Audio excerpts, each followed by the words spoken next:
আজ বিকেলের মধ্যেই চালু হচ্ছে ফেসবুক, ইউটিউব, হোয়াটসঅ্যাপ, টিকটক সহ সব সামাজিক যোগাযোগ মাধ্যম। এই তথ্য জানিয়ে তথ্য যোগাযোগ প্রযুক্তি প্রতিমন্ত্রী জুনায়েদ আহমেদ পলক বলেন, ফেসবুক বাংলাদেশের ব্যাপারে বৈষম্যমূলক আচরণ করছে। তাদেরকে নৈতিক এবং আইনসম্মত আচরণ করার আহ্বান জানান তিনি। রাজধানীর বিটিআরসি ভবনে সামাজিক যোগাযোগ মাধ্যমের প্রতিনিধিদের সাথে মতবিনিময় সভায় এই অভিযোগ করেন প্রতিমন্ত্রী। এ সময় পলক বলেন, অসত্য তথ্য, গুজব ও উস্কানিমূলক পোস্ট দেওয়ার বিষয়ে বাংলাদেশ আপত্তি জানালেও ফেসবুক কোনো ব্যবস্থা নেয়নি। অনৈতিক পোস্ট, ব্যক্তিগত গোপনীয়তা ও সুরক্ষা ভঙ্গ করে দেয়া পোস্ট না সরিয়ে ফেসবুক নীতি নৈতিকতাকে বৃদ্ধাঙ্গুলি দেখিয়ে যাচ্ছে।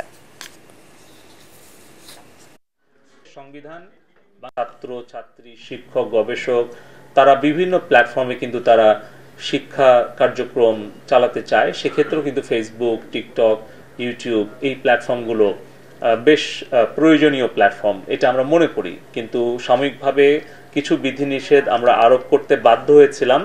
তবে আমি আনুষ্ঠানিকভাবে আজকে আপনাদেরকে জানাতে চাচ্ছি যে আজকে আমরা সেই বিধিনিষেধ আমরা প্রত্যাহার করে নিচ্ছি এবং বাংলাদেশে আমাদের সাইবার স্পেসে আমরা ফেসবুক, টিকটক এবং ইউটিউবের কার্যক্রম পরিচালনা করতে আর কোনো আমরা বাধা রাখছি না। এটা সম্পূর্ণভাবে সবগুলো অ্যাপ্লিকেশন আমরা ওপেন করে দিচ্ছি।